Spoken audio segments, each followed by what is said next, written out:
আল্লাহ তাআলা কোরআনুল কারীমের মধ্যে আরেক জায়গায় বলেন, মানুষেরা যখন কিয়ামতের দিন উঠবে, শুধু তাই না, আল্লাহ রাব্বুল আলামিন তাদের রবের দিকে তারা ছুটতে থাকবে।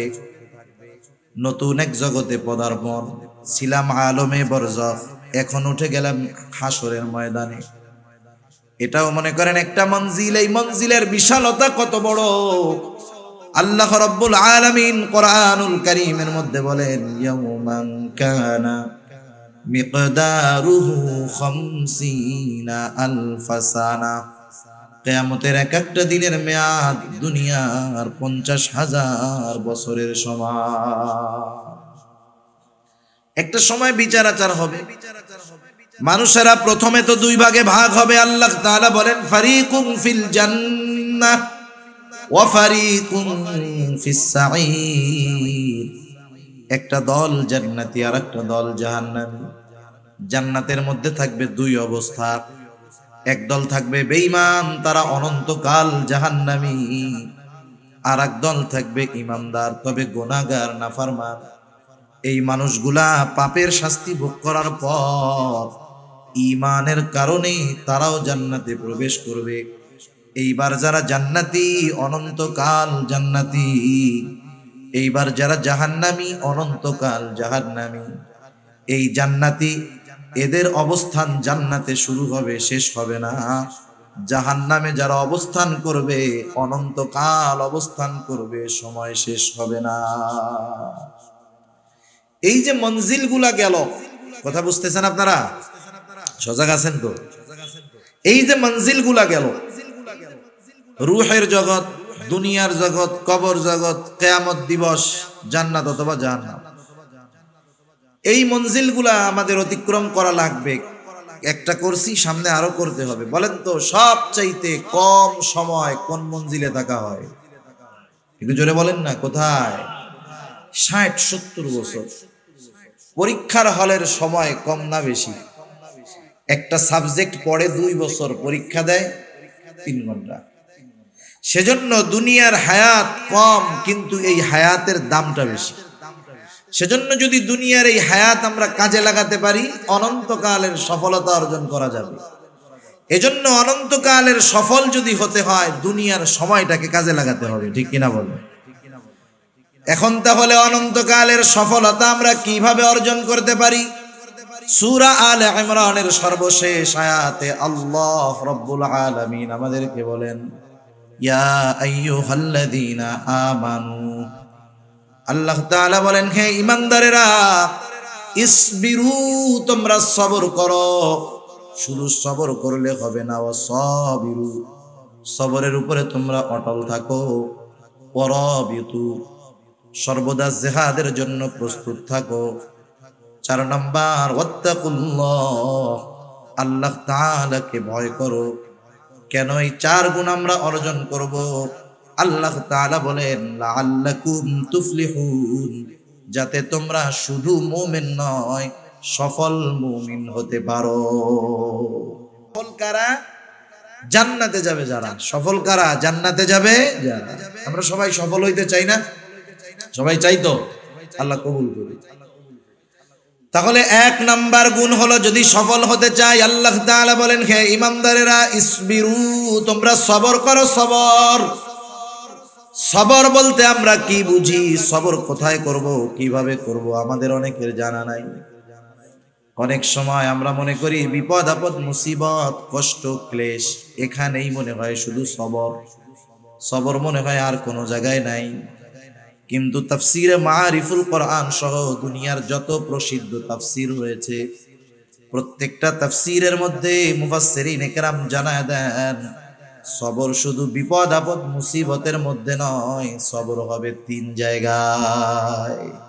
কয় জায়গায় হবে সবর? 3 জায়গায়।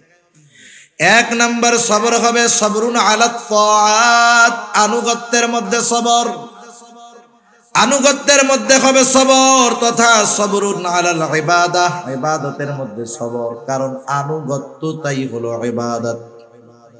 আল্লাহ এবং রাসূলের পরিপূর্ণ আনুগত্য যারা করে, তারাই মূলত ইবাদত করে। সেই জন্য আল্লাহ তাআলার যত আদেশ আছে, নিষেধ আছে, সবগুলা বিনা যুক্তিতে বিনা চিন্তায় মেনে নেওয়ার নাম হলো আনুগত্যতা। আল্লাহ তাআলা যেটা করতে বলছেন সেটা করা, যেটা নিষেধ করেছেন সেটা থেকে বিরত থাকা, সোজা কথা, শেষ। এরপরে 2 নাম্বার সবর হবে সবরুন আনিল মাআসি, পাপের ক্ষেত্রে সবর। আমরা তো অনেক সময় মনে করি যে সবর মনে হয় বিপদ আপদ মুসিবতে সবর, তাইলে আবার গুনাহ থেকে সবর কেমনে হয়? রাসূল আকরাম সাল্লাল্লাহু আলাইহি ওয়াসাল্লামের একটা নসিহতওয়ালা হাদিস আছে হযরত আবু হুরায়রা রাদিয়াল্লাহু তাআলা আনহু হতে হাদিসটা বর্ণিত। রাসূলুল্লাহ সাল্লাল্লাহু আলাইহি ওয়াসাল্লাম হযরত আবু হুরায়রা রাদিয়াল্লাহু তাআলা আনহুকে 5টা নসিহত করেছেন। ওই হাদিসের মধ্যে প্রথম আছে, ও আবু হুরায়রা, তুমি মানুষের মধ্যে সবচাইতে বড় আবেদ হতে পারবা কেমনে? আমরা তো মনে করি নামাজ যে বেশি পড়ে সে বড় আবেদ, তাহাজ্জুদ যে বেশি পড়ে সে বড় আবেদ, নফল কোনটা বাদ যায় না সে বড় আবেদ। কিন্তু নবীজি বেশি নামাজ পড়নেওয়ালা, তাহাজ্জুদ গুজারি, আওয়াবিন ইশরাক সব পড়ে তাকে আবেদ বলেন নাই। নবীজি বললেন, ও আবু হুরায়রা, ইত্তাকিল মাহারিমা তাকুন আবাদান নাস। নবীজি বললেন, আবু হুরায়রা, তুমি নিষিদ্ধ বিষয়সমূহ থেকে বেঁচে থাকো, তাহলে কি হবে?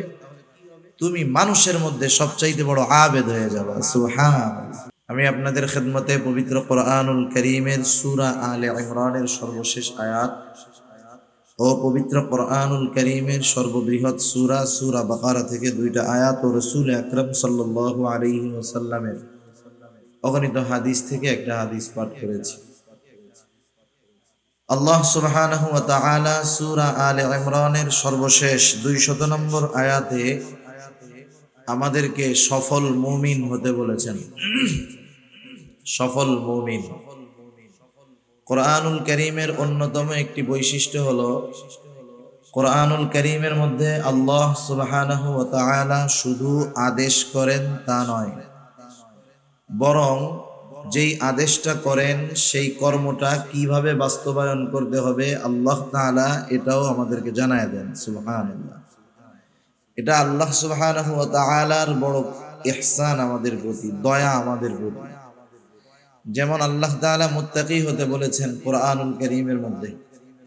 এখন মুত্তাকি কিভাবে হব আল্লাহ তাআলা কোরআনুল কারীমে জানিয়ে দিয়েছেন। যেমন ইয়া আইয়ুহাল্লাযীনা আমানুত্তাকুল্লাহ ওয়া কুনু মা'আস সাদিকিন। আল্লাহ তাআলা বলতেছেন, হে ঈমানদারেরা, আল্লাহ তাআলাকে ভয় করো। প্রশ্ন যদি করি আল্লাহ তাআলা ভয় কিভাবে করব, তাকওয়া কিভাবে অর্জন করব, আল্লাহ তাআলাই বলেন কুনু মা'আস সাদিকিন, তোমরা সত্যবাদীদের সঙ্গী হয়ে যাও। আবার আল্লাহ তাআলা আরেক জায়গায় বলেন ইয়া আইয়ুহাল্লাযীনা আমানুত্তাকুল্লাহ। আল্লাহ তাআলা বলেন, হে ঈমানদারেরা, তোমরা আল্লাহ তাআলাকে ভয় করো, মুত্তাকি হও। আমরা জিজ্ঞাসা করি কিভাবে হব? আল্লাহ তাআলা বলেন কুলু কওলান সাদীদা, তোমরা সোজা কথা বলো। এরকম ভাবে আল্লাহ তাআলা আদেশ যেটা করেন সাথে সাথে সেই আদেশ বাস্তবায়নের পদ্ধতিও আল্লাহ তাআলা কোরআনুল কারীমের মধ্যে জানায় দেন। এজন্য আল্লাহ তাআলা আমাদেরকে সফল হতে বলেছেন এবং কি করলে সফলতা অর্জন করা যাবে এও আল্লাহ তাআলা আমাদেরকে জানিয়ে দিয়েছেন। কারণ দুনিয়াতে সফলতা বিফলতার ভিত্তি মানদণ্ড একরকম, সংজ্ঞা একরকম। আল্লাহ তাআলার কাছে সফলতা বিফলতার সংজ্ঞা আর একরকম। দুনিয়াতে আমরা সফল কাকে বলি? দুনিয়ার লাইনে যে প্রসিদ্ধি অর্জন করে, অনেক সম্পদের মালিক হয় অল্প সময়ে অনেক বড় নেতা হয়ে যায়, পদ লাভ করে, অনেক বড় দুনিয়াবি ডিগ্রি অর্জন করে, আমরা লোকটাকে বলি সে একজন সফল মানুষ, সফল ব্যবসায়ী। কিন্তু আল্লাহ সুবহানাহু ওয়া তাআলার কাছে দুনিয়াবি এই সফলতা অর্জন করলেই আসল সফল হওয়া যায় না। কারণ দুনিয়া সম্পৃক্ত যেই সফলতা, এটা চোখ বন্ধ হওয়ার সাথে সাথে সেটা শেষ। একজন বড় ডিগ্রি লাভ করলো, ডক্টরেট শেষ করলো, পিএইচডি করলো, বলেন তো মৃত্যুবরণ করার সাথে সাথে তার এই ডক্টরেট ডিগ্রির কোনো দাম আছে? কোনো দাম নাই। একজন অনেক টাকার মালিক হলো, চোখ বন্ধ করার সাথে সাথে বলেন তো এই টাকার কোনো দাম আছে? তাহলে বোঝা গেল দুনিয়া সম্পৃক্ত সফলতা আমরা যাকে বলি, এটা চোখ বন্ধ হওয়ার সাথে সাথেই শেষ হয়ে যায়। কিন্তু আল্লাহ তাআলা আমাদেরকে এমন সফল হতে বলেছেন যেই সফলতার শুরু আছে শেষ নাই। সেজন্য আল্লাহ তাআলার সংজ্ঞায় সফলতা অন্য জিনিস। আমরা যাদেরকে সফল ভাবি, আল্লাহ তাআলার কাছে তারা সফল নাও হতে পারে। সফল তাহলে কারা? আল্লাহ তাআলা কোরআনুল কারীমের মধ্যে বলেন, ফামান যুহজিহা আনিন নার ওয়া উদখিলাল জান্নাতা ফাকাদ ফাজ। আল্লাহ রাব্বুল আলামিনের সংজ্ঞায় সফল হলো তারা জাহান্নাম থেকে বেঁচে জান্নাতে যাবে যারা। আল্লাহ তাআলার সংজ্ঞায় সফল হলো তারা। আর যেই দিন আল্লাহ রাব্বুল আলামিন সফলতা বিফলতার সার্টিফিকেট দিবেন, সনদ দিবেন, সেই দিনটা হলো কিয়ামতের দিন। একটু আগেই আল্লাহ রাব্বুল আলামিন বলেন, ওয়া ইন্নামা তুওয়াফাউনা উজুরাকুম ইয়াওমাল কিয়ামাহ ফামান যুহজিহা আনিন নার ওয়া উদখিলাল জান্নাতা ফাকাদ ফাজ। আল্লাহ রাব্বুল আলামিন বলেন, ওয়া ইন্নামা তুওয়াফাউনা উজুরাকুম ইয়াওমাল কিয়ামাহ, কিয়ামতের দিন প্রত্যেককে পরিপূর্ণ প্রতিদান দেওয়া হবে। কিসের প্রতিদান? দুনিয়ায় কে কেমন আমল করেছে তার প্রতিদান। যেমন আমাদের দুনিয়ার মধ্যে স্কুল, কলেজ, ভার্সিটি, মাদ্রাসার মধ্যে পরীক্ষা হয় কি হয় না? অবশ্যই পরীক্ষা আগে, ফলাফল তারপরে। অনুরূপভাবে কিয়ামতের দিবসটা হলো ফলাফল ঘোষণার জায়গা, পরীক্ষার জায়গা নয়। তাহলে পরীক্ষার জায়গা কোথায়? পরীক্ষার জায়গা হলো এই দুনিয়া। দুনিয়া হলো পরীক্ষার হল, আর পরকাল হলো ফলাফলের দিবস, প্রতিদান দিবস। পরীক্ষার হলে সময় কম। একজন পরীক্ষার হলে ঢুকলে একটা বিষয়ে কয় ঘন্টা সময়? সর্বোচ্চ 3 ঘন্টা সময়, ঠিক না? কিন্তু যদি এই 3 ঘন্টা সময় ওই ছাত্র কাজে লাগাতে ব্যর্থ হয়, 3 ঘন্টা সময় যদি কাজে লাগাতে ব্যর্থ হয়, তাহলে তার ব্যর্থতা থাকে সারা জীবন, ঠিক কিনা বলেন? আবার কোন ব্যক্তি যদি পরীক্ষার হলের অল্প সময় কাজে লাগাতে পারে, তাহলে তার সফলতা হয় দীর্ঘদিন ব্যাপী, অনেক দিন ব্যাপী। এই জন্য দুনিয়া হলো পরীক্ষার জায়গা। দুনিয়ার হায়াতটা নিতান্তই বড় কম। কত কম, কত কম! কারণ দুনিয়া আমাদের কিন্তু শেষ আবাসস্থল নয়, আমাদের শেষ মঞ্জিল, শেষ আবাসস্থল হলো জান্নাত। আল্লাহ তাআলা কবুল করুক, সবাই বলি আমিন। আমরা আল্লাহ তাআলার কাছে এই ব্যাপারে আশা রাখি যে ইনশাআল্লাহ আমাদের সবার শেষ মঞ্জিল, শেষ ঘাঁটি হবে জান্নাত। সবাই তো আর যাবে না, তারপরেও আশা রাখি। কারণ আল ঈমানু বাইনাল খাউফি ওয়ার রাজা, আশা এবং ভয়ের মাঝে ঈমান। আশার ব্যাপারে আল্লাহ তাআলার নিকটে সর্বোচ্চ আশা রাখা চাই, আবার ভয়ের ব্যাপারেও সর্বোচ্চ ভীত হওয়া চাই। হযরত ওমর রাদিয়াল্লাহু তাআলা আনহু বলতেন, আমি তো আল্লাহ তাআলার কাছে এত পরিমাণ আশা রাখি যে তাম দুনিয়ার সব মানুষ যদি জাহান্নামী হয়, একজন মানুষ যদি জান্নাতি হয়, আমি আশা করি আমি ওমর হব সেই একজন ব্যক্তি। সুবহানাল্লাহ। আবার এতটা ভীত আমি যে তাম দুনিয়ার মানুষ যদি জান্নাতি হয় আর একজন মানুষ যদি জাহান্নামী হয়, আমি ভয় পাই যে হতে পারে ওই একজন ব্যক্তি হব আমি ওমর।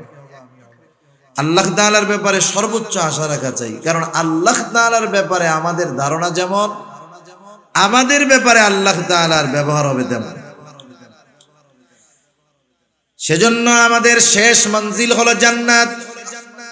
কিন্তু এই শেষ মঞ্জিলে যাওয়ার আগে আমরা অনেকগুলা মঞ্জিল, অনেকগুলা ঘাটি অতিক্রম করি।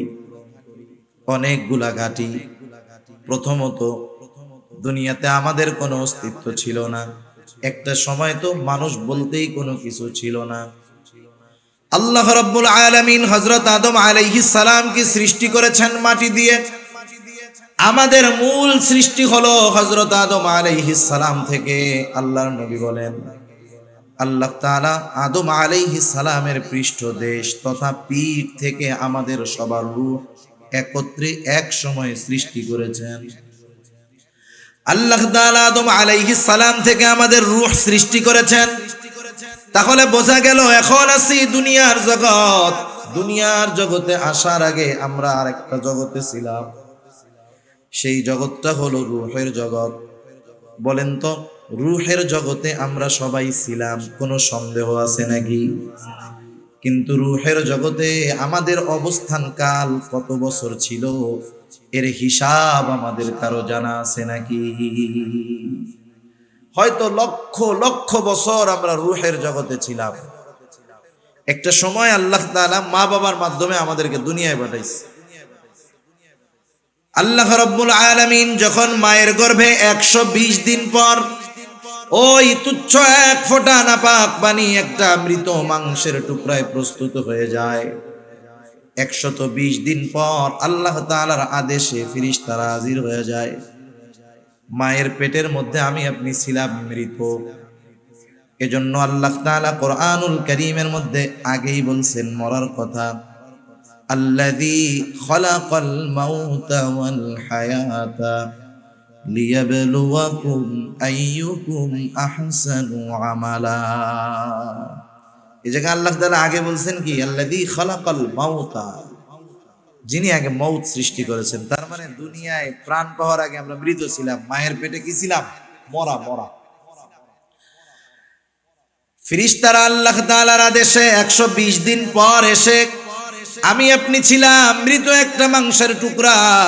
ওই মাংসের টুকরার মধ্যে আল্লাহ তাআলার আদেশে রূহ ফুঁকে দিল, রূহ, প্রাণ। কত কুদরত! ওই দিন শুধু প্রাণ ফুঁকে দিছে, রূহ দিয়েছে এমনটা নয়। এই মাংসের বডির সাথে ওই রূহটা কতদিন থাকবে সেই দিন সেটাও নির্ধারিত হয়ে যায়। কতদিন এই দেহের সাথে রূহ থাকবে সেটা মায়ের পেটের মধ্যে থাকতেই লেখা হয়ে গেছে। এই যে বোতলটা দেখেন না, বোতল, এরকম বোতল, প্যাকেট, চিপসের প্যাকেট জিনিস থাকে না, কি লেখা থাকে? এই যে লেখা 1 নম্বরে মূল্য, এরপরে লেখা আছে উৎপাদনের তারিখ, আর একটা আছে মেয়াদ। উৎপাদনের তারিখ হলো এই বোতলটা যেদিন পানি ভরা হয়েছে ক্যাপ লাগাই দিছে, সাথে সাথে লেখা আছে মেয়াদ, মানে এই পানিটা কতদিন খাওয়া যাবে। এখন বলেন, মেয়াদ উত্তীর্ণ পানি 3 মাস আগে মেয়াদ উত্তীর্ণ হয়ে গেছে, এই পানি যদি আপনার কাছে নিয়ে দিয়া বলি হাদিয়া আপনার আমি খাওয়াই দিই, খান, নষ্ট হয়েছে না হয়েছে আল্লাহ ভালো জানে, কিন্তু যখন দেখবেন যে মেয়াদ শেষ খাবেন। অনুরূপ ভাবে বোতলের গায়ে যেমন উৎপাদনের তারিখ তথা ওর জন্ম তারিখ আর ওর মৃত্যু তারিখ লেখা আছে, অনুরূপ ভাবে আমার আপনার সাথেও মৃত্যু তারিখ লেখা আছে। বোতলের গায়ের মেয়াদটা দেখা যায়, কিন্তু আমার আপনার মেয়াদ কতদিন দেখাও যায় না, জানাও যায় না। কিন্তু একটা নির্দিষ্ট সময় কিন্তু আছে, কিন্তু আমাদের অজানা, জানা নাই। ওই সময়টা যখন আসবে, নির্দিষ্ট সময়টা যখন হাজির হবে, 1 মুহূর্ত বেশি আমি দুনিয়ায় থাকতে পারবো না। 1 মুহূর্ত আগেও মালাকুল মউত আমার কাছে আসবে না। শুধু তাই না, আমরা মনে করি মানুষ মৃত্যুর কারণ হলো সুস্থতা, অসুস্থতা। বিষয়টা এমন না। সমাজে তো অনেক মানুষ দেখা যায় 30 বছর ধরে ঘরে পড়ে আছে, কথাও বলতে পারে না, বিছানায় প্রস্রাব পায়খানা, ভারী খাবারও খায় না, শুধু স্যালাইন পানি খেয়ে বেঁচে আছে 30 বছর। আছে না এরকম? অনেক আছে। আবার একজন সুস্থ মানুষ রাতের বেলায় সুস্থ অবস্থায় ঘুমাতে গেছে, ঘুম থেকে আর জাগে নাই, শেষ। সেজন্য আল্লাহ তাআলা বলেন, ফাইদা জাআ আজালুহুম লা ইস্তাখিরুনা সাআতাও ওয়া লা ইস্তাকদিমুন। একেবারে যথা সময়ে আমাদের মেয়াদ যখন ফুরায়া যাবে, মালাকুল মউত হাজির হবে। 1 মুহূর্ত আগেও আসবে না, 1 মুহূর্ত বিলম্ব হবে না। কতদিন দুনিয়ার বুকে ওই মাংসের টুকরার সাথে রূহটা থাকবে। আল্লাহ তাআলার আদেশে মায়ের পেটের মধ্যেই ওটা ফিক্সড হয়ে যায়। কেউ তো এমন হয় মায়ের গর্ভে থাকতেই মৃত অবস্থায় দুনিয়ায় আসে, কেউ বা দুনিয়ায় ভূমিষ্ঠ হওয়ার পরে মারা যায়, কেউ 2 বছর, 10 বছর, 15, 20, 50, 60, 70, 80 বছর, 100 বছর বাঁচে এমন লোকের সংখ্যা কম। তাহলে দেখেন রূহের জগতে আমরা কত বছর ছিলাম হিসাব নাই, লক্ষ লক্ষ বছর। দুনিয়ার জগতে কত বছর? গড় আয়ু হলো 65 থেকে 70 বছর মাত্র। এরপরে যেই দিন আমার মেয়াদ শেষ হয়ে যাবে, মালাকুল মউত আমার দেহ থেকে রূহটাকে ছিনিয়ে নিয়ে যাবে।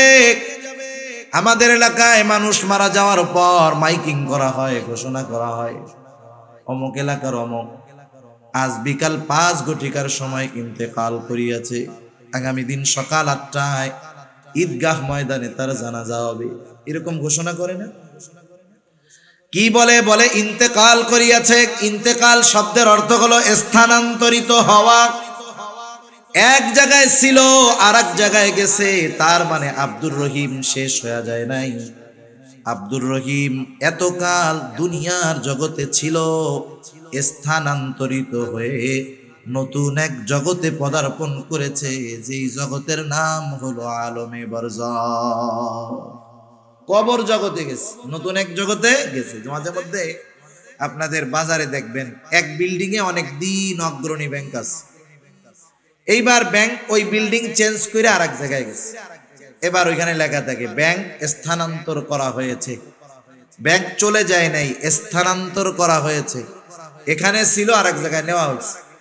আমরা ছিলাম দুনিয়ার জগতে, যেতে হবে নতুন এক জগতে, এটার নাম হলো আলমে বারজাখ, সোজা কথায় কবর জগৎ। ওইখানে আমাদের কতদিন থাকতে হবে বলেন তো? হিসাব আছে নাকি? হয়তো লক্ষ লক্ষ বছর পার হয়ে যাবে, এরপরেও কবর জগতের একদিন অবসান ঘটবে, কবর জগৎ একদিন শেষ হয়ে যাবে। নতুন এক জগতের দিকে আমাদেরকে রওনা হতে হবে।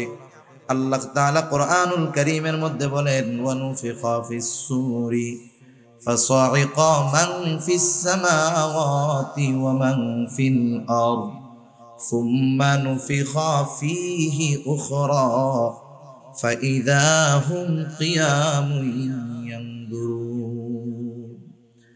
আল্লাহ রাব্বুল আলামিনের আদেশে ইসরাফিল আলাইহিস সালাম সিংহায় ফুৎকার দিবে। প্রথমবার সিংহায় ফুৎকার দেওয়ার পর এত আওয়াজ হবে, ফাসাইকা মান ফিস সামাওয়াতি ওয়া মান ফিল আরদ, আসমান জমিন এই দুইটার মাঝে যা আছে সব অজ্ঞান হয়ে যাবে, মৃত্যু ঘটে যাবে তাদের। এরপরে দীর্ঘকাল পর আল্লাহ তাআলার আদেশে ইসরাফিল আলাইহিস সালাম আরেকটা সিংহায় ফুৎকার দিবে। আল্লাহ তাআলা বলেন, সুম্মা নুফিখা ফীহি উখরা ফাইযা হুম কিয়ামুন ইয়ানদুরুন।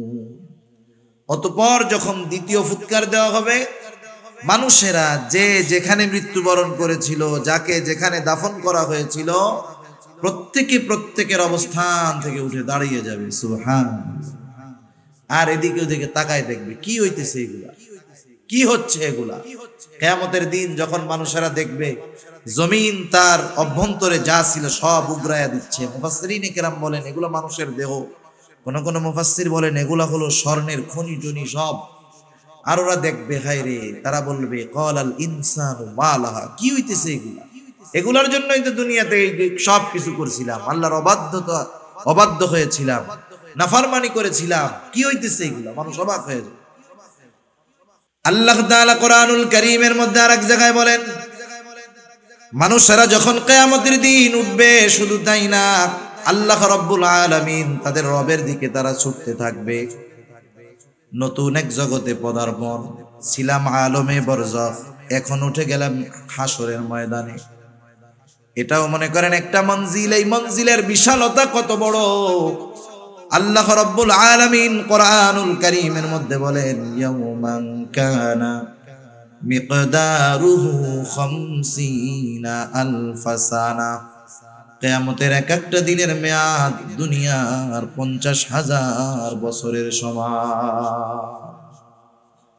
একটা সময় বিচার আচার হবে, মানুষেরা প্রথমে তো দুই ভাগে ভাগ হবে। আল্লাহ তাআলা বলেন ফারিকুম ফিল জান্নাহ ওয়া ফারিকুম ফিস সাঈর। একটা দল জান্নাতি আর একটা দল জাহান্নামী। জান্নাতের মধ্যে থাকবে দুই অবস্থা, এক দল থাকবে বেঈমান, তারা অনন্তকাল জাহান্নামী, আর এক দল থাকবে ঈমানদার তবে গুনাহগার নাফরমান। এই মানুষগুলা পাপের শাস্তি ভোগ করার পর ঈমানের কারণে তারাও জান্নাতে প্রবেশ করবে। এইবার যারা জান্নাতি অনন্তকাল জান্নাতি, এইবার যারা জাহান্নামী অনন্তকাল জাহান্নামী। এই জান্নাতি এদের অবস্থান জান্নাতে শুরু হবে, শেষ হবে না। জাহান্নামে যারা অবস্থান করবে অনন্তকাল অবস্থান করবে, সময় শেষ হবে না। এই যে মঞ্জিলগুলা গেল, কথা বুঝতেছেন আপনারা? সজাগ আছেন তো? এই যে মঞ্জিলগুলা গেল, রূহের জগৎ, দুনিয়ার জগৎ, কবর জগৎ, কিয়ামত দিবস, জান্নাত অথবা জাহান্নাম, এই মঞ্জিলগুলা আমাদের অতিক্রম করা লাগবে। একটা করছি, সামনে আরো করতে হবে। বলেন তো সবচাইতে কম সময় কোন মঞ্জিলে থাকা হয়? একটু জোরে বলেন না, কোথায়? 60-70 বছর। পরীক্ষার হলের সময় কম না বেশি? একটা সাবজেক্ট পড়ে 2 বছর, পরীক্ষা দেয় 3 ঘন্টা। সেজন্য দুনিয়ার হায়াত কম, কিন্তু এই হায়াতের দামটা বেশি। সেজন্য যদি দুনিয়ার এই হায়াত আমরা কাজে লাগাতে পারি, অনন্তকালের সফলতা অর্জন করা যাবে। এজন্য অনন্তকালের সফল যদি হতে হয়, দুনিয়ার সময়টাকে কাজে লাগাতে হবে, ঠিক কিনা বলেন? এখন তাহলে অনন্তকালের সফলতা আমরা কিভাবে অর্জন করতে পারি? সূরা আলে ইমরানের সর্বশেষ আয়াতে আল্লাহ রাব্বুল আলামিন আমাদেরকে বলেন, ইয়া আইয়ুহাল্লাযীনা আমানু, আল্লাহ তাআলা বলেন, হে ঈমানদারেরা, ইসবিরু, তোমরা সবর করো। শুধু সবর করলে হবে না, ওয়াসাবিরু, সবরের উপরে তোমরা অটল থাকো। ওয়ারাবিতু, সর্বদা জিহাদের জন্য প্রস্তুত থাকো। 4 নাম্বার, ওয়াত্তাকুল্লাহ, আল্লাহ তাআলাকে ভয় করো। কেন এই 4 গুণ আমরা অর্জন করব? আল্লাহ তাআলা বলেন লাআল্লাকুম তুফলিহুন, যাতে তোমরা শুধু মুমিন নয়, সফল মুমিন হতে পারো। সফল কারা? জান্নাতে যাবে যারা। সফল কারা? জান্নাতে যাবে যারা।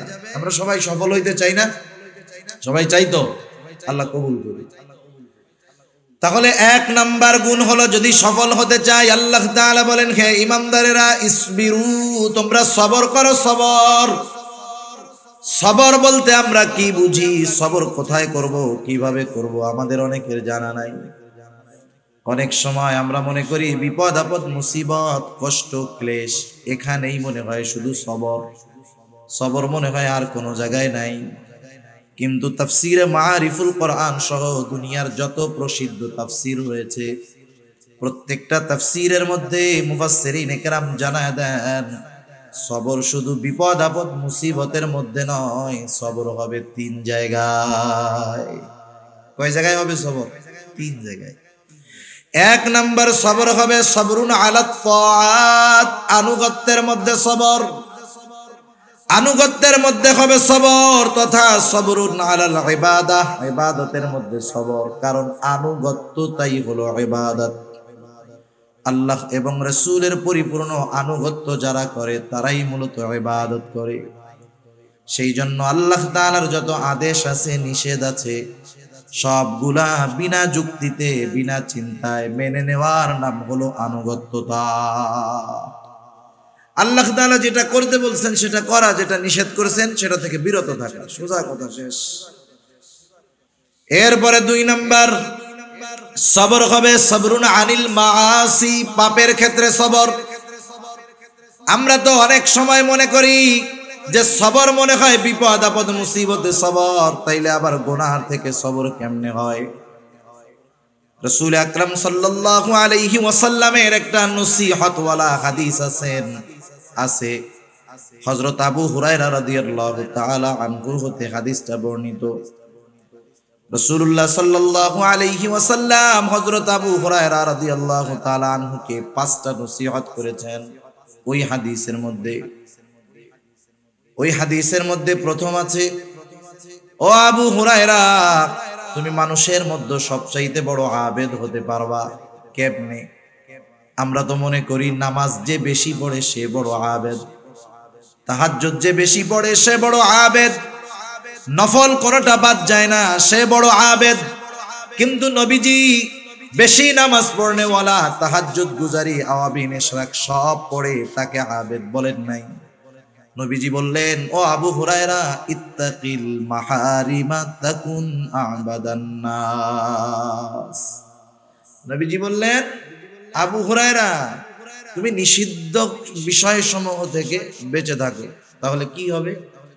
তুমি মানুষের মধ্যে সবচাইতে বড় আবেদ হয়ে যাবে। সুবহানাল্লাহ। তাহলে দেখেন, ইবাদতের মাধ্যমে আবেদ হয় না, গুনাহ ত্যাগ করার মাধ্যমে আবেদ হয়, ঠিক কিনা বলেন? এজন্য দেখবেন যখন আমরা কোনো আল্লাহওয়ালার কাছে যাই, ওনারা ইবাদত করার চাইতে গুনাহ ছাড়ার ব্যাপারে আগে গুরুত্ব দেন বেশি।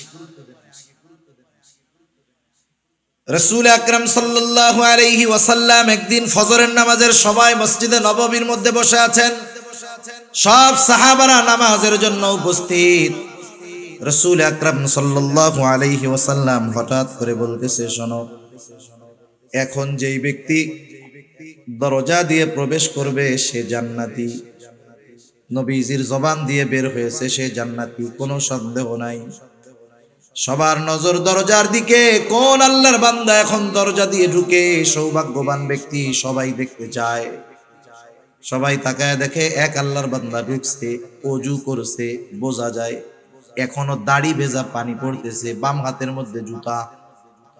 আল্লাহর বান্দা ভেতরে ঢুকলেন, প্রথম দিন গেল, আবার পরের দিন আল্লাহর নবী বলতেছে, এখন যেই ব্যক্তি দরজা দিয়ে ঢুকবে সে জান্নাতি। সবার নজর দরজার দিকে, কে সেই সৌভাগ্যবান ব্যক্তি? এবার তাকায় দেখে বিগত দিন যেই ব্যক্তি দরজা দিয়ে ঢুকেছিল আজকেও সে ঢুকছে। আগের দিন যেমন ওযু করছে, দাড়ি থেকে পানি পড়তেছে, আজকেও দাড়ি থেকে পানি পড়ে। দ্বিতীয় দিন চলে গেল, তৃতীয় দিন আবার নবীজি বলতেছেন, শোনো, এখন যেই ব্যক্তি দরওয়াজা দিয়ে ঢুকবে সে জান্নাতি। সবার নজর আবার দরজার দিকে, তাকায় দেখে বিগত 2 দিন যেই ব্যক্তি ঢুকেছে যেই অবস্থায় ছিল আজকেও সেই অবস্থা, দাড়ি দিয়ে পানি পড়তেছে, মানে মাত্র ওযু করছে একটু আগে, বাম হাতের মধ্যে জুতা, ঢুকছে। একটা বর্ণনায় ওই ব্যক্তির নাম আসছে, আর এক বর্ণনায় আসে নাই। মুসনাদে আহমদের মধ্যে আর এক বর্ণনায় আসছে যেই ব্যক্তি ঢুকছে ওনার নাম হলো হযরতে সাদ রাদিয়াল্লাহু তাআলা। এক ব্যক্তির ব্যাপারে যখন বিশ্বনবীজির পর 3 দিন একই ঘোষণা, এই লোকটা জান্নাতি, কোনো সন্দেহ নেই, ঠিক কিনা বল? একজন সাহাবী আব্দুল্লাহ ইবনে আমর ইবনুল আস রাদিয়াল্লাহু তাআলা, উনি চিন্তা করলেন কোন স্পেশাল আমলের কারণে নবীজি পর 3 দিন তার ব্যাপারে এমন ঘোষণা দিলেন। নবীজি তো নিজে দেন নাই, নিশ্চয়ই আসমানের মালিকের পক্ষ থেকে ইশারা আছে। এবার উনি যায় বলতেছে, ভাই, আমি তোমার বাড়িতে একটু 3 দিন মুসাফির হিসাবে থাকতে চাই, মেহমান হিসাবে থাকতে চাই, আমাকে তুমি 3 দিন তোমার বাড়িতে রাখবা নাকি? সারাদিন থাকবো না, খাবার দাবারও খাওয়া লাগবে না, শুধুমাত্র রাত্রি যাপন করব, তোমার বাড়িতে রাখবা নাকি? কোনো অসুবিধা নাই, থাকেন। আগের আমলে মেহমানদারিটা সহজ ছিল, ঝামেলা ছিল না। এখন আমি যদি এক জায়গার মেহমান হই, আমি চিন্তা করি আমারে 5 পদের না খাওয়াইলে বদনাম, ঠিক না? আগের আমলে এমন হইতো, একজন গেছে এক বাড়িতে মেহমান হইয়া, বাড়ি কিছুই নাই, কিছুই নাই, মেহমান গেছে ফেরায়া দেয় নাই। মেহমান যাওয়ার পরে বলতেছে, কি বলবো, আলহামদুলিল্লাহ আপনি আসছেন, মেহমান তো বরকত নিয়ে আসে, আমাদের ঘরে কিছু নাই, আমরা রোজা আছি, আপনিও থাকেন, ইনশাআল্লাহ কিছু একটা হবে। আর এখন মেহমান আসলে আমার ঘরে কিছু নাই, আমি যদি বলি আমারও ইজ্জত শেষ, মেহমানেরও ইজ্জত শেষ, ঠিক কিনা বলেন? সেজন্য আগে মেহমান আসলে মানুষ খুশি হইতো যে বরকত আসতেছে, এখন মেহমান আসলে টেনশনে পড়ে যায় যে মাসের শেষ, কি খাওয়ামু, কি করবো, কি বদনাম করবে আত্মীয় স্বজনের কাছে। ঠিক আছে, সব লোক দেখানো লৌকিকতা হয়ে গেছে আমাদের, ঠিক কিনা বলেন? সেজন্য মেহমান আসলে বরকত আগের মতো আসে না, আমাদের নিয়তের গরমিলের কারণে। এখন উনি রাতের বেলা থাকবে, খাবে টাবে না, কিন্তু উনি তো থাকবে ঘুমানোর জন্য না, দেখার জন্য রাতের বেলা কি আমল করে। এশার নামাজ পড়ে একসাথে বাড়িতে যাওয়ার পর ওনারে দিছে আরেক ঘরে থাকার জন্য, উনি ঘুমায় না। খেয়াল করতেছে হযরতে সাদ কি করে। তিনি দেখলেন এশার নামাজের পর খাওয়া দাওয়া খেয়ে আল্লাহর বান্দা ঘুমাইছে। উনি সারা রাত জাগনা, কখন আল্লাহর বান্দা উঠে কি আমল করে দেখবো দেখবো দেখবো করতে করতে ফজরের আজান দিয়ে দিল। উনি ঘুম থেকে উঠলেন, জরুরত সেরে ওযু করে মসজিদের দিকে রওনা হয়ে গেলেন নামাজ পড়ার জন্য।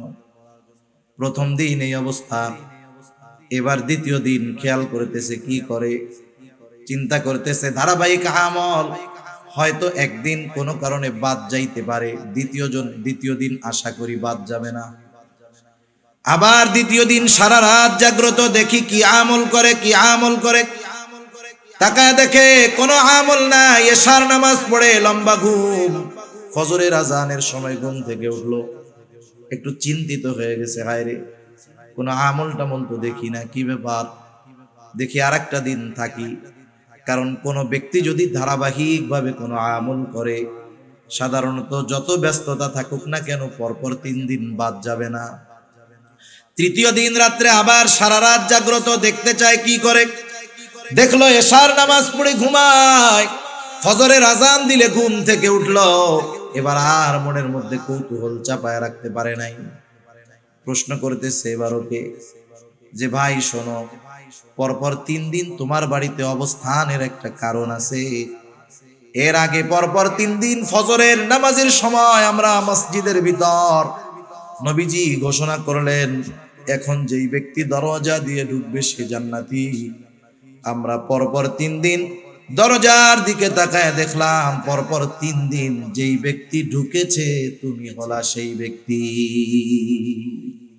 পরপর তোমার নামে নবীজি 3 দিন এই ঘোষণা দিয়েছে, তুমি তো জান্নাতি, কোনো সন্দেহ নাই।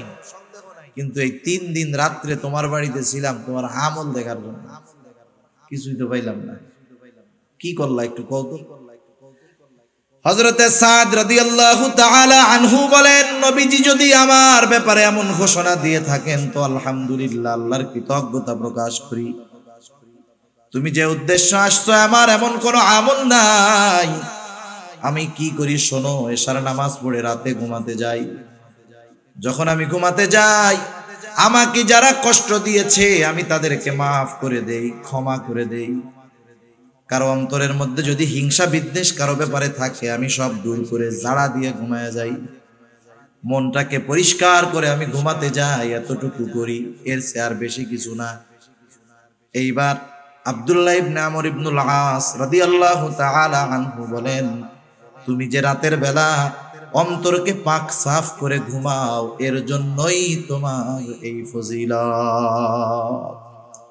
দেখছেন, সামান্য বিষয়, এই সামান্য বিষয় ত্যাগ করছে, বড় আবেদ হয়ে গেছে। সেজন্য গোনাহ ছাড়লেই বড় আবেদ হওয়া যায়, আর গোনার থেকে সবর করতে পারলে বড় আবেদ হওয়া সম্ভব, ঠিক কিনা বলেন। আর গোনাহ সামনে আসতেই পারে, গোনাহ সামনে আসলে চিন্তা করতে হবে চোখ দিয়ে গোনাহ করব, চোখ তো আমার বন্ধু না, চোখ তো দুশ্মন। হাত দিয়ে গোনাহ করব, হাত তো আমার বন্ধু না, হাত তো আমার দুশ্মন। কারণ এরা কিয়ামতের দিন আল্লাহ তাআলা এদের জবান খুলে দিবে, আর ওরা সেই দিন সব কথা বলে দিবে আমার কথা। কান দিয়ে আমি গোনাহ শুনতেছি, গান শুনতেছি, কান আমার দুশ্মন, কিয়ামতের দিন ওরা বলে দিবে। আমি যখন প্রত্যেকটা গোনাহ সামনে আসলে এই চিন্তাটা শুধু করব যে আমার আল্লাহ দেখতেছে, 2 কাঁধের ফেরেশতা দেখতেছে, যা কথা বলতেছি আর এক ফেরেশতা রেকর্ড করতেছে। এই হাত পা অঙ্গ প্রত্যঙ্গগুলো আমার গোনার সাক্ষী হচ্ছে, জমিন সাক্ষী হচ্ছে, সময় সাক্ষী হচ্ছে। কোথায় যাব আমি?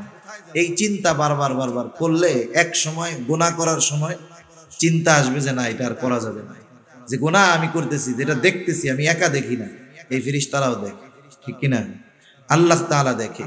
যা আমি শুনি এগুলো আল্লাহ তাআলা শোনেন, তাহলে আমি কোথায় যাব? কোনো জায়গায় আমার যাইয়া গুনাহ করার উপায় নাই। এই চিন্তা যখন ভেতরে আমি আস্তে আস্তে ঢুকাবো, তখন গুনার থেকে আমি সবর করতে পারবো, বেঁচে থাকতে পারবো। 3 নাম্বার সবর হলো সবরুন আলাল মাসায়েব, বিপদ আপদ মুসিবতের ক্ষেত্রে সবর।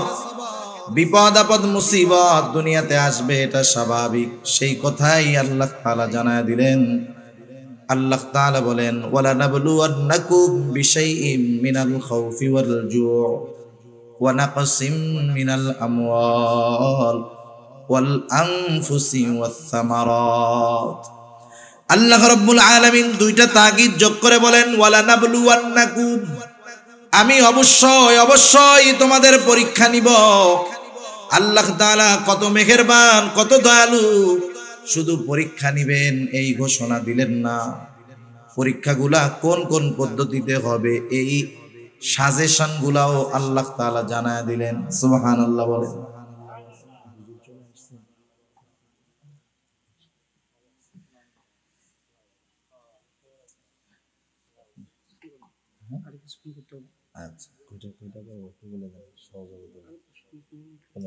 আল্লাহ তাআলা কত মেহেরবান, শুধু যদি বলতেন আমি পরীক্ষা নিব, কিছু বলার ছিল, করার ছিল, আমাদের কিছু করার বা বলার ছিল, বলেন ছিল না। কিন্তু পরীক্ষাগুলা কিভাবে নেবেন আল্লাহ তাআলা বলে দিলেন। যেমন দেখেন, পরীক্ষার আগে ছাত্ররা ওস্তাদদের কাছে যায়, স্কুলেও যায়, মাদ্রাসায়ও যায়। যার পরে কি বলে যে হযরত কিতাব তো অনেক বড়, একটু দাগায় দেন না, কোন কোন গুলো আসতে পারে। হযরত তো দাগায় দেয়, তাহলে কি হয়, বিশাল কিতাব পরীক্ষার জন্য সব যদি পড়তে হয় কঠিন হয়ে যাবে। একটু সংক্ষিপ্ত যদি হয়ে যায়, সাজেশন যদি পাওয়া যায়, তাইলে প্রস্তুতি নেওয়াটা সহজ হয়। ঠিক কিনা বলেন? আল্লাহ তাআলা কত মেহেরবান, সংক্ষিপ্ত সাজেশন দিয়ে দিয়েছেন। আর যখন কি পরীক্ষা হবে, কোন বিষয়ের পরীক্ষা হবে জানা যায়, ওটার প্রস্তুতিও নেওয়া যায়। ঠিক কিনা? একটা মেধাবী ছাত্র, খুব ভালো ছাত্র, হঠাৎ করে ফজরের নামাজের সময় উঠছে, ওরে বলা হলো চলো এখনই তোমার এই কিতাবের পরীক্ষা দিতে হবে। ও যত ভালো ছাত্র হোক, মানসিক একটা প্রস্তুতির ব্যাপার আছে, এখানে ওর পরীক্ষা খারাপ হয়ে যাবে। কিন্তু যদি বলা হয় ওই ছাত্রকে যে তোমার কিন্তু পরীক্ষা 2 মাস পরে এই বিষয়ের নেওয়া হবে, ও যখন প্রস্তুতি নেওয়ার সুযোগ পাবে, ওর পরীক্ষা ভালো হবে। ঠিক কিনা? আল্লাহ তাআলা আগের থেকেই আমরা জানি প্রস্তুতি নিতে পারি, পরীক্ষায় যেন ফেল না হয়, এজন্য আল্লাহ তাআলা আগের থেকেই জানায় দিয়েছেন পরীক্ষা কিসের মধ্যে হবে। সুবহানাল্লাহ। আল্লাহ তাআলা বলেন ওয়ালা নাবলুওয়ান্নাকুম বিশাইইম মিনাল খাউফি ওয়াল জু'। আল্লাহ তাআলা বলেন আমি অবশ্যই তোমাদের পরীক্ষা নিব কিছু ভয়ের মাধ্যমে, ওয়াল জু', ক্ষুধা তথা অভাব দারিদ্রতার মাধ্যমে আমি আল্লাহ পরীক্ষা নিব। ওয়া নাকসিম মিনাল আমওয়াল, মালের লস, মালের ক্ষতির মাধ্যমে আমি আল্লাহ পরীক্ষা নিব। ওয়াল আনফুস, জানের ক্ষতির মাধ্যমে পরীক্ষা নিব। হতে পারে সেই জানের ক্ষতি আমার নিজের হতে পারে, অসুস্থতা নিজের হতে পারে, অথবা প্রিয়জনের হতে পারে। মনে করেন আল্লাহ তাআলার কাছে চাইতে চাইতে 10 বছর পরে আল্লাহ তাআলা একটা সন্তান দিলেন। যে আল্লাহ সন্তান দিলেন সে আল্লাহ চাইলে নিয়েও যাইতে পারেন। এইবার সন্তানটার বয়স যখন হলো 2-3 বছর, আব্বু ডাকে, আম্মু ডাকে, আবার ছেলেটারে আল্লাহ নিয়ে গেল। জানের ক্ষতি নিজের মাধ্যমে, নিজের জানের ক্ষতি অথবা প্রিয়জনের জানের ক্ষতির মাধ্যমে আল্লাহ তাআলা পরীক্ষা নেন। ওয়াসসামারাত, ফল ফসলের ক্ষতির মাধ্যমে আল্লাহ তাআলা পরীক্ষা নেন।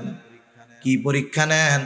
আল্লাহ তাআলা দেখতে চান বান্দা কি বিপদ আপদ মুসিবতে পড়ার পর আমি আল্লাহর দিকে ফিরে আসে নাকি অন্য দিকে চলে যায়। ইমানের 6টি ভিত্তির অন্যতম ভিত্তি হলো আল কদরি খাইরিহি ওয়া শাররিহি মিনাল্লাহি তাআলা, তাকদীরের ভালো মন্দ তথা গোটা জিন্দেগীর সব কল্যাণ অকল্যাণ কার তরফ থেকে হয়? আল্লাহর তরফ থেকে। আল্লাহ তাআলাই কল্যাণ দেন, আল্লাহ তাআলাই অকল্যাণ দেন। আল্লাহ তাআলা কল্যাণ দিয়েও পরীক্ষা নেন, অকল্যাণ দিয়েও আল্লাহ পরীক্ষা নেন। কেউ যদি মনে করে আমারে টাকা পয়সা দিছে মনে হয় ভালোবাসে এই জন্য, বিষয়টা এমন না। তাইলে কারুন হইতো আল্লাহর সবচাইতে ভালোবাসার পাত্র। ঠিক কিনা বলেন? সেজন্য আল্লাহ দিয়েও পরীক্ষা নেন, না দিয়েও পরীক্ষা নেন। দিয়ে কি পরীক্ষা নেন? দিয়ে দেখেন যে শকর করে কিনা, ফখর করে কিনা, গর্ব করে কিনা, আমি আল্লাহকে ভুলে যাই কিনা। না দিয়ে পরীক্ষা নেন যে অভাবে পড়া সে অবৈধ পথে যায় কিনা, আমি আল্লাহকে ভুলে যাই কিনা, আমি আল্লাহকে দোষারোপ করে কিনা। এজন্য আল্লাহ তাআলা যে কত মেহেরবান, বিপদ দিবেন নিজে জানায় দিলেন, আবার তিনিই বলেন যে বিপদে পড়লে কি করবা, আমি আল্লাহ তোমাদেরকে বলে দিতেছি। সুবহানাল্লাহ।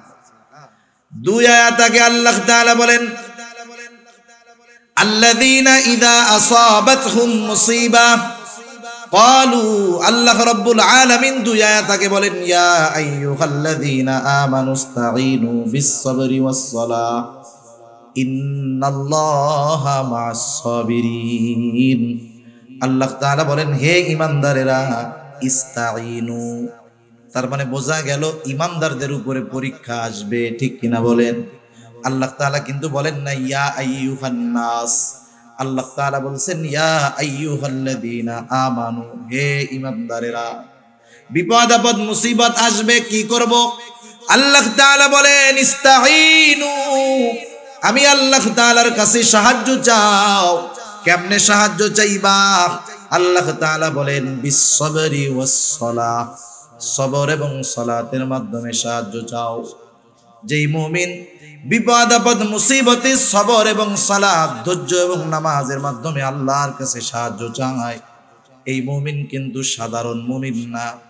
কারণ এর পরপরই আল্লাহ তাআলা বলেন ইন্নাল্লাহা মা'আস-সাবিরিন। প্রথমে ডাক দিয়েছেন মুমিন বলে, ডাক দেওয়ার সময় কি বলছে? ইয়া আইয়ুহাল্লাযীনা আমানু। এরপরে বলছে ঈমানদারেরা সাহায্য চাও সবর এবং সালাতের মাধ্যমে। এরপরে আল্লাহ তাআলা এইটা বলেন নাই যে ইন্নাল্লাহা মা'আল মুমিনিন, এটা বলেন নাই। তার মানে আল্লাহ তাআলা বললেন যেই মুমিন সবর এবং সালাতের মাধ্যমে সাহায্য চায় সে সাধারণ মুমিন না, সে সবের মুমিন। সুবহান আল্লাহ উপাধি দিয়ে এবার ডাকছে, স্পেশাল উপাধি দিয়ে যে সবের মুমিন। সেজন্য বিপদ আপদ আসবে, আসলে সাহায্য চাইতে হবে কার কাছে? এখন আমরা যে সবের মুমিন হইতে পারলাম কি পারলাম না, এর একটা প্রাথমিক পরিচয় আল্লাহ তাআলা দিয়ে দিয়েছেন। প্রত্যেকটা জিনিসের পরিচয় আছে না? মনে করেন রাস্তা দিয়ে চলতেছেন, কাদার মধ্যে মুরব্বীরা চলে আসছে, এরপরে কথা বলা বেয়াদবি, অল্প সময় কাদার মধ্যে চলতেছেন, হাঁটতেছেন, মাঝে মধ্যে পড়ে যায় না মানুষ? পড়ে গেলে কি করে? কেউ কেউ ওরে বাপরে, ওরে মারে। কেউ কেউ যে যে দরবারে মহব্বত করে সেই দরবারের বাবার নাম ধরে ডাকে, ঠিক না? সব জায়গাতে সবকিছু বলা যায় না। অনেকে আবার কি বলে, ওরে মা, ওরে বাবা, গেছি রে। ওই যে কেউ কেউ আছে শিয়া টাইপের, ওরা কয় ইয়া আলী গেছি রে। আবার কেউ কেউ বলে ও আল্লাহ। সবাই কি ও আল্লাহ বলে নাকি? আপনাদের ছোট ছোট বাচ্চা আছে, 2-3 বছরের বাচ্চা, 2 বছরের বাচ্চা, আপনি ওর বাপ, আপনি ওরে নিয়ে দোকানে গেছেন, বাড়ির বাইরে গেছেন। এই বাচ্চা যদি আপনার কোলেই কান্না শুরু করে, বলেন তো কাকে আগে ডাকবে? মা মা মা। ওই বাচ্চা যদি মার কোলে কান্না করে তাও আগে ডাকে মা, কারণ মার সাথে তার অন্তরের এমন এক কানেকশন, ও কষ্ট পাইলেই মা করে ডাকা শুরু করে। কারণ তার অন্তরের সবচাইতে কাছে তখন থাকে মা। আর স্বাভাবিক বিষয়টা এমন, মানুষ যখন বিপদ আপদ মুসিবত কষ্ট ক্লেশের মধ্যে পড়ে, সর্বপ্রথম তার কথাই স্মরণ হয়, তাকেই মনে হয় যাকে সে সবচাইতে বেশি ভালোবাসে। এজন্য আল্লাহ রাব্বুল আলামিন বলেন ওয়ালা নাবলুওয়ান্নাকুম বিশাইইম মিনাল খাউফি ওয়াল জুউ ওয়া নাকসিম মিনাল আমওয়ালি ওয়াল আনফুসি ওয়াত থামারাত ওয়া বাশশিরিস সাবিরিন। পরীক্ষা নিব আমি ওইগুলার মাধ্যমে, আর আপনি সুসংবাদ জানায় দেন যেই মানুষগুলা সবের, বিপদ আপদ মুসিবতে আল্লাহ তাআলার কাছে ওই 2 পদ্ধতি অবলম্বন যারা করে তারাই সবের। আল্লাহ তাআলা বলেন বাশশিরিস সাবিরিন, ধৈর্যশীলদেরকে আপনি সুসংবাদ জানায় দেন। এরপরে আল্লাহ তাআলা একটু পরিচয় দিচ্ছে ধৈর্যশীল কারা। আল্লাহ তাআলা বলেন সুসংবাদ জানায় দেন ওই সমস্ত ধৈর্যশীলদেরকে যারা আল্লাযীনা ইযা আসাবাতহুম মুসিবা ক্বালু ইন্না লিল্লাহি ওয়া ইন্না ইলাইহি রাজিউন। তাদের উপরে যখন কোনো বিপদ আপদ মুসিবত আসে, আল্লাযীনা ইযা আসাবাতহুম মুসিবা, বিপদ আপদ মুসিবত আসলে কি করে? তারা বলে ইন্না লিল্লাহ, নিশ্চয়ই আমরা কার জন্য? আবার তার কাছেই আমরা ফিরে যাব। আমাদের গ্রাম অঞ্চলের মানুষ অনেকে বুঝেন, মনে করেন কেউ যদি জুতা হারাইছে বা একটু কষ্ট হয়েছে, ও যদি একটু জোরে বলে ইন্না লিল্লাহ, কানে কানে আইসা বলল কাকা মরছে কেনা, ওরা মনে করে যে মানুষ মরলেই মনে হয় শুধু এই দোয়াটা পড়তে হয়। না না, এটা সব বিপদ আপদ, ছোট বড় সব বিপদে এটা পড়তে হবে। একটা হাদিস বলে শেষ করে দেব। সহিহ মুসলিমের মধ্যে আসছে রাসূল আকরাম সাল্লাল্লাহু আলাইহি ওয়াসাল্লাম একটা দোয়া আমাদেরকে শিখাইয়া দিয়েছেন, আজীব এক দোয়া। দোয়া তো আমরা কিছু হাদিস থেকে শিখি, কিছু কোরআন থেকে শিখি, কিছু দোয়া শুধু কোরআন থেকে, কিছু দোয়া শুধু হাদিস থেকে। এমন এক দোয়া নবীজি শিখাইয়া দিলেন, যার এক অংশ শিখাইয়া দিয়েছেন আল্লাহ, আর এক অংশ শিখিয়ে দিয়েছেন মুহাম্মদুর রাসূলুল্লাহ সাল্লাল্লাহু আলাইহি ওয়াসাল্লাম। রাসূল আকরাম সাল্লাল্লাহু আলাইহি ওয়াসাল্লাম বলেন, যখন কেউ বিপদ আপদ মুসিবতে পড়বে, সে বলবে ইন্না লিল্লাহি ওয়া ইন্না ইলাইহি রাজিউন, নিশ্চয় আমরা আল্লাহর জন্যই, নিশ্চয় আমরা আবার তার দিকেই প্রবর্তন করব, ফিরে যাব। এতটুকু বলবে। এরপর পর বলবে আল্লাহুম্মা আজুরনি ফি মুসিবাতি ওয়া আখলিফ লি খায়রাম মিনহা। এর সাথে সাথে বলবে আল্লাহুম্মা আজুরনি ফি মুসিবাতি, আয় আল্লাহ, আমি যেই বিপদে পড়েছি এই বিপদের প্রতিদান আমাকে দেন, এই বিপদ থেকে আমাকে উদ্ধার করেন। শুধু উদ্ধার করবেন, ছোটখাটো প্রতিদান দিবেন তা নয়। ওয়া আখলিফ লি খায়রাম মিনহা, এই মুসিবত, এই বিপদের মাধ্যমে আমি যা হারিয়েছি তার চাইতে উত্তম আপনি আমাকে ফিরিয়ে দেন। নবীজি এরপরে বলেন, যে এই দোয়াটা পড়বে বিপদ আপদ মুসিবতের সময়, সে বিপদের মাধ্যমে যা হারাইছে তার চাইতে উত্তমটা আল্লাহ তাআলা তাকে দিয়ে দিবে। সুবহানাল্লাহ। তবে একটু শর্ত আছে। শর্ত হলো, আর এক হাদিসে আল্লাহ নবী বলেন, সবর হলো বিপদের প্রথমে। কিন্তু আমরা সবর করি কোন সময়? যখন নিজেরা আর কুলায় পারি না, ঠিক না? মনে করেন আমি বাজারে যাইতেছি, একজন বাজারে যাচ্ছে, পকেটে 1000 টাকার নোট নিয়ে হঠাৎ করে রাস্তার মধ্যে পড়ে গেছে। বাজারে যেয়ে পকেট টকেট টুকায় দেখে টাকা নাই, কি করবে? দাঁড়ায় থাকবে না আসবে পিছনে? 15-20 বার রাউন্ড দেওয়ার পরে যখন দেখবে টাকা পায় না, তখন কি বলবে জানেন? সদকা করে দিলাম টাকাটা, আল্লাহ সদকা করে দিলাম, ঠিক না? এই মুহূর্তে আরেকজন বলতেছে, কাকা আপনি কিছু খুঁজতেছেন? হ্যাঁ খুঁজি রে বাপ, আমার 1000 টাকা হারাই গেছে। এই তো 1000 টাকা। এখন বলেন এই লোক কি করবে? একটু আগে কি কইছি? সদকা করে দিলাম। এখন পিছন দিয়ে বলতেছে এই যে টাকা, এই লোক কি করবে বলেন? তখন আর আল্লাহকে সদকা করছিল এটা আর মনে থাকবে না। তা যাই হোক, বিপদ আপদ মুসিবত যখন একবারে আমরা যখন না পারি, তখন আল্লাহর উপরে নিয়ে যাই। কিন্তু উচিত হলো প্রথম থেকেই আল্লাহর উপরে ভরসা করা, শরীয় সমর্থিত পন্থায় চেষ্টা করা। কিন্তু ওই চেষ্টা যে আমার সফলতা আনতে পারবে তা না, বরং সফলতা দিবেন কে? আল্লাহ তাআলা। যেমন 1 মিনিট আর শেষ করে দিই। হাসপাতালে যখন কোনো রোগী অসুস্থ থাকে, অনেক সময় আপনাদের কাছে আমাদের কাছে দোয়া চায়, বলে হুজুর আমার আব্বার অমুক দিন অপারেশন, একটু দোয়া করেন আল্লাহ তাআলা যেন অপারেশনটা সাকসেসফুল করে। অথবা রোগী ডাক্তার অপারেশন থিয়েটারে অপারেশন চলতেছে, দোয়া চাই কি কইরা? বলে যে একটু দোয়া করেন আল্লাহ যেন অপারেশনটা সাকসেস করে। বলেন তো, অপারেশন থিয়েটারে তো অপারেশন করতেছে ডাক্তার, আল্লাহ করতেছে অপারেশন? অপারেশন করে ডাক্তার, তার মানে ডাক্তার অপারেশন করে কিন্তু সাকসেস করতে পারে না। সাকসেস করে কে? আল্লাহ তাআলা। জীবনের বিপদ আপদ মুসিবতে এই একটা নিয়ম, আমি বৈধ পন্থায় চেষ্টা করব। আমার চেষ্টা আমাকে সফলতার শিখরে পৌঁছাতে পারবে না যদি আল্লাহ না পৌঁছায়। এই যে করোনা হইতেছে, মাস্ক, স্যানিটাইজার, টিকা, এগুলার উপরে আমার ভরসা না। এগুলা আমি নিব ঠিক আছে, কিন্তু আল্লাহ তাআলা যদি হেফাজত করে তাইলে বাঁচতে পারবো, নইলে বাঁচা সম্ভব না। আল্লাহ সুবহানাহু ওয়া তাআলা আমাদের সবাইকে এই 3টা জায়গায় সবর করার তৌফিক দান করুক। ইবাদতের মধ্যে, গুনার থেকে, বিপদ আপদ মুসিবতে, এবং আল্লাহ তাআলা আমাদের সবাইকে সাবিরিন বান্দাদের তালিকায় অন্তর্ভুক্ত হওয়ার তৌফিক দান করুক। সবাই বলি আমিন। ওয়া আখিরু দাওয়ানা আলহামদুলিল্লাহি রাব্বিল আলামিন। আসসালামু আলাইকুম ওয়া রাহমাতুল্লাহি ওয়া বারাকাতুহু।